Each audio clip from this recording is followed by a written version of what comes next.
ராஜினாமா செய்துள்ளார்.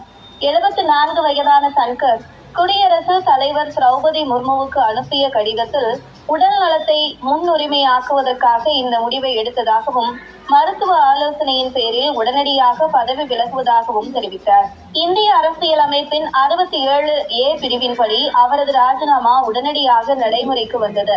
தன்கரின் ராஜினாமா அரசியல் காரணங்களால் உந்தப்பட்டதா அல்லது உண்மையிலேயே உடல் நல பிரச்சனைகளால் எடுக்கப்பட்டதா என்பது குறித்து விவாதங்கள் எழுந்துள்ளன.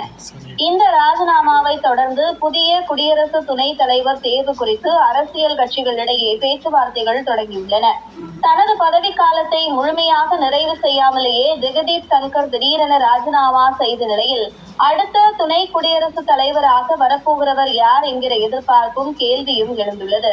மேலும் பீகார், மேற்கு வங்கம், அசாம், தமிழ்நாடு உள்ளிட்ட மாநிலங்களின் சட்டமன்ற தேர்தல்களை முன்னிட்டு மேற்கொள்ள